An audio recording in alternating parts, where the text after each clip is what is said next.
Hello, everyone. My name is Diego Alfonso, and I'm your host for the Florida Aviation Network, broadcasting live and in the clear from the Howard Hughes exhibit in the Florida Air Museum at Sun and Fun.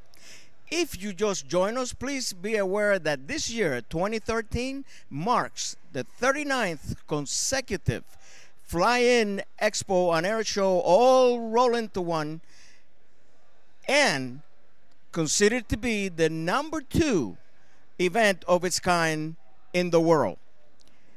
As you probably know, I'm the host of the show, and I have a guest here with me, which I'm going to introduce shortly. And his name is Randy Schuette. Randy Schuette. And he's the sales director of Orlando Sales in Orlando, Florida. Randy, welcome to the show. How are you? Pretty good, pretty good.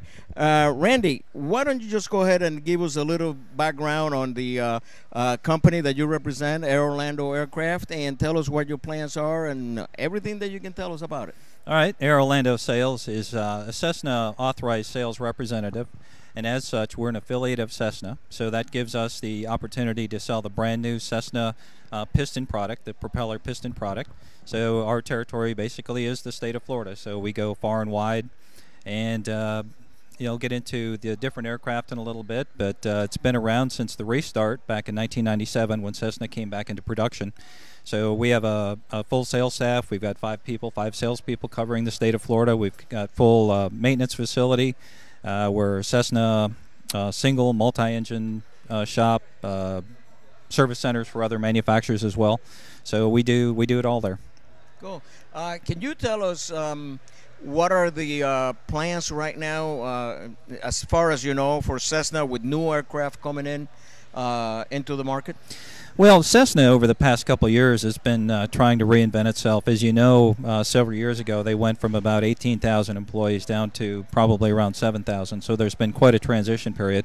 A lot of new faces, a lot of shifting of positions. But throughout that downturn, and of course a lot of that was economic driven, what they've taken the opportunity to do is reinvest in engineering and development. So there's several new aircraft coming down the line.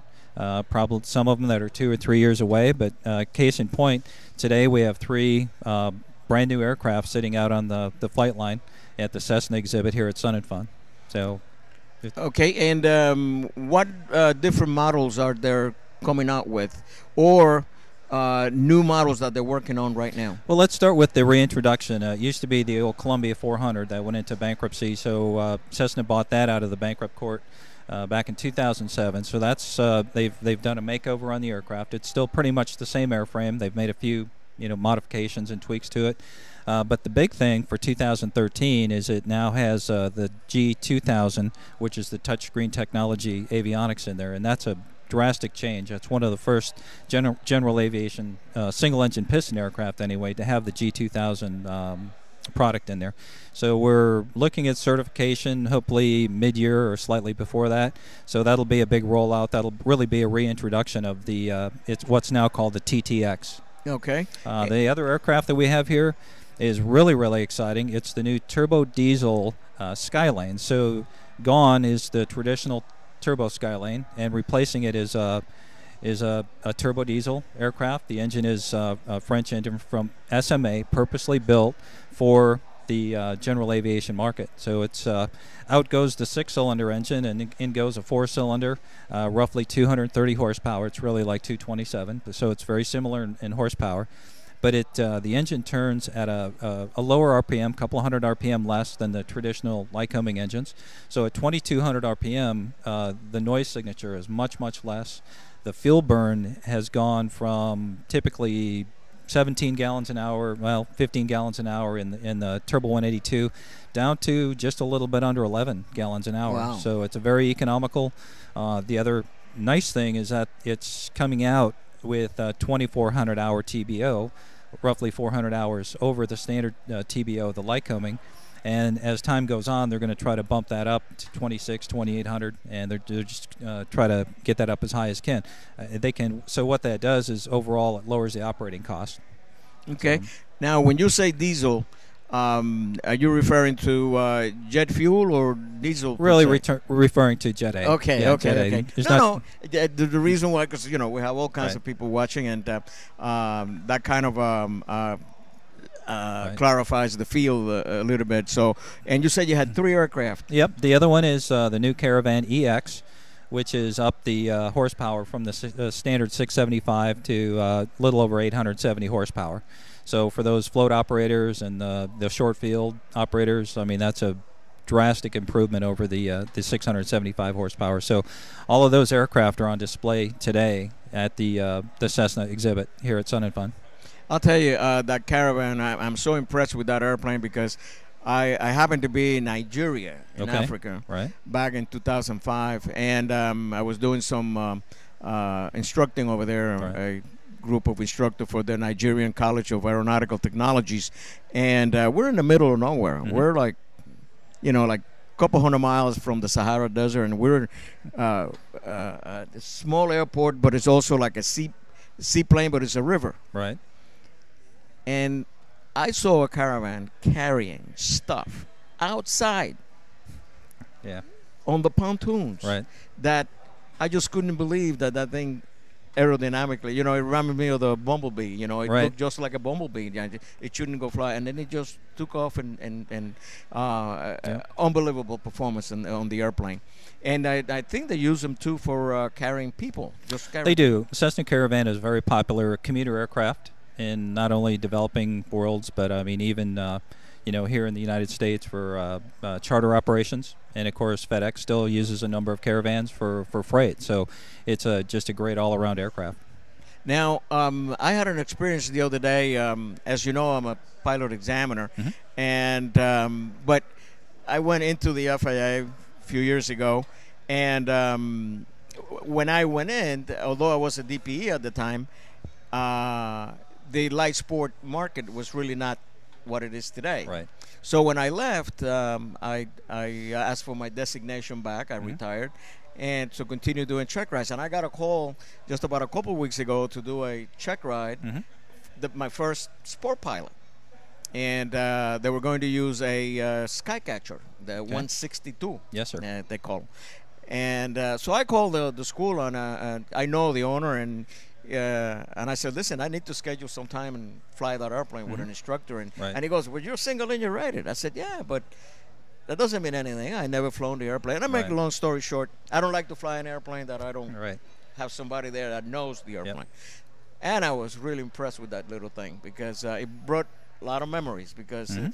it's like a 150, but It is? not like a 150. Right, You right. know, it's especially the controls and everything else. One of the things I liked though was the visibility. Right. The visibility of the airplane. Once you're in flight, I mean, it's a beautiful deck, for visibility wise. So what are the plans for the future for Air Orlando aircraft? Well, just if you don't mind, a little bit on the Skycatcher, because I think people don't give credit necessarily to the light sport market itself. It's a very low entry point cost-wise, relatively speaking, to other aircraft, and the aircraft generally are very capable aircraft. The Skycatcher that we have is a traditional aircraft engine, Continental engine. It's metal construction and has Garmin avionics. So Cessna really listened to the market. They did a market survey, and that's what the general population said that they wanted. And you're right, it is a wonderful aircraft, easy to fly, great visibility, as you said. So I just wanted to get that plug in on the Skycatcher. Yeah. Future plans for Air Orlando sales. Certainly, will continue to sell and focus on the new Cessna aircraft. That's really our main thrust, and the other side of the business is the maintenance business. I failed to mention we're also a Caravan service center, so a big part of our business is also selling used aircraft. So we take trade-ins, by way of selling the new aircraft, and we shine them up, fix them up, and put them back out there for market. So the Caravan Service Center has brought us some used Caravan opportunities that we'll be getting into more and more into the future. So really just grow the business. There's an economy of scale, sort of. There's so much overhead in the maintenance business that your hangar costs so much and, insurance costs so much that once we reach a certain point and have probably 5 mechanics, that's sort of that sweet spot. And then anything on top of that, we just, it's growth. It's good growth. So continue to grow the maintenance and continue to grow the sales. Happy to report that we just hired another salesman. He'll be covering the north part of Florida, right. Specifically the Cessna Pilot Center network and other flight schools. He'll go in and provide support to Cessna Pilot Centers as we can support them as a dealer. So that's it's nice to have a new face around instead of people leaving the door, going out the door. Yeah, exactly. So let's just clarify that. My understanding is, let's say I'm not a pilot. Right. But I want to be a private pilot, and I have the means.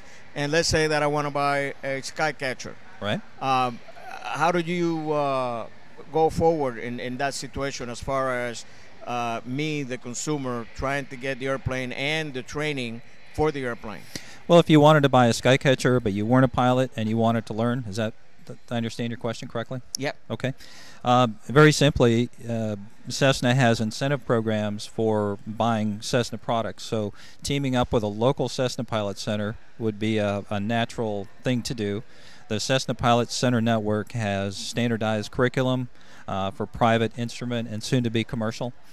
And what that means is if you're on vacation and you leave Florida and you go to Seattle, Washington, there's a Cessna Pilot Center there. All they have to do is go look online because everything is computer-based now. It's online. And that instructor from Seattle can understand where that student is. They don't have to take a step back. They can just continue the training from that point on. So it's a very standardized, and it's a proven point that with the Cessna Pilot Center kit and their training curriculum, that they can knock about 5 to 7 hours off the national average of flight training just because it is so structured. Now, this is an interesting question because I've been asked this. I remember way back many years ago, if you were a potential customer, some people would like to go to the factory and take a look. Is that still possible, or the Cessna still absolutely? So many of our How customers buying a new airplane, we talk up the Cessna experience because to go to a factory to see anything manufactured has a certain wow factor, a certain fascination to it. So to have somebody go out there and do delivery of a new airplane, there's private rooms, and right across the hall from that private room is a big window overlooking the hangar, and that's where your brand new airplane is sitting. So you have the opportunity to go out there, walk around the airplane, check for any possible imperfections, and they'll take care of it right there. But in the meantime, that only takes so long. After the test flight's done, then you have a little extra time. So a lot of our customers, they want to do the factory tour, so they get right down on the floor. They walk, right where the workers are walking, and they can sort of envision how their aircraft was put together from basically raw metal to the final product and right out to the paint shop. So it's and then Cessna even throws one more thing in. If you get there at the the right time of day, they have a sort of an on-site restaurant. So they take you up in this fancy room and linen on the tables and everything. So it's a really good experience. That's cool. I remember, and we were talking before the show. I purchased in 1969. I purchased a 1968 150 that was left over. Somebody ordered it and never picked it up, and I did. I bought the airplane. The amount of the price was unbelievable. It was $6,200. Yeah. Brand new now. Now, of course, the equipment was just a radio. Right. Because we didn't have transponders or stuff like that. That was not kind of required. So, but I remember the ferry fee was, I believe, $175. Okay. It's gone up a little bit since then. Of course. Yeah. I imagine. How much is it now, just for the? It's like $1,850. Okay. And that basically covers our pilot cost, fuel, overnight car rentals, all that stuff. I was just curious. Curious. Times have changed a little. To know, but what I did was I called. I told the salesman I would like to go and pick it up, and they took $175 off the price. Yep.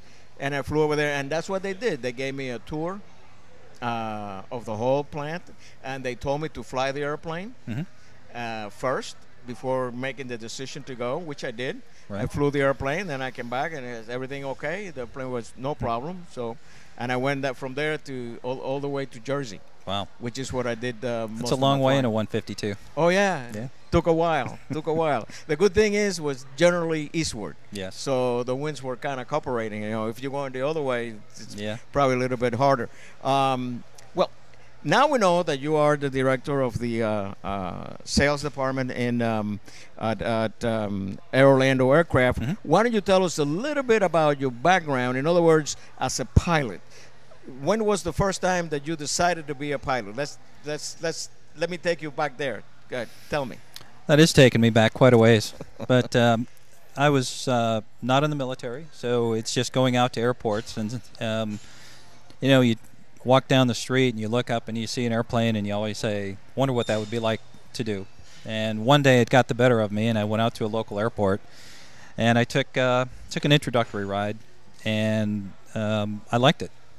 And I don't know who wouldn't. It's addicting. That's right. It's addicting. So from that point forward, and I was in a different career at that point. So this aircraft sales really is my second career.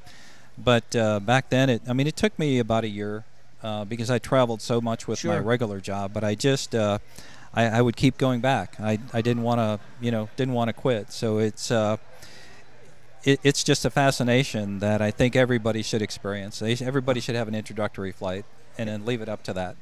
And the thing is, that it's so hard to describe the feeling of that first ride, and consequently, getting your license and everything else. And you trained where? Where did you start training? Actually, I trained in. I was living in Georgia, near Atlanta at the time. It's a small airport that's not there anymore. It was Stone Mountain Airport.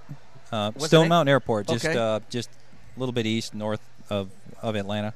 Okay. Stone Mountain, the big rock up there. Yep. That's the park. So it was right there, and then I believe that when Georgia held the Olympics there, they used it for some other venue, and then it never came back. So it's sad to see airports go away. I used to fly a lot to Griffin. Yeah, sure. Which is a little south from there, and Peachtree, DeKalb. And Griffin was a big junkyard there. They had a big. Well, anyway. Randy, we have reached that point in the interview where we're going to have to say goodbye. Okay, all right. And I really appreciate you being here. Diego, I've enjoyed it very much. And I wish Air Orlando Aircraft all the luck in the world. Well, I know you guys are doing a great job. That's my home airport. We'll take luck. So I got to go by there and have some coffee. Come by and see me anytime. I'll buy you a cup of coffee. And donuts? It's free downstairs. You got to have donuts. All right. Okay. We'll have it. All right. And to you, our viewers, stay put. You hear? Because we're going to come right back with some other aviation personalities and aviation enthusiasts that you would like to hear what they have to say. See you in a little bit.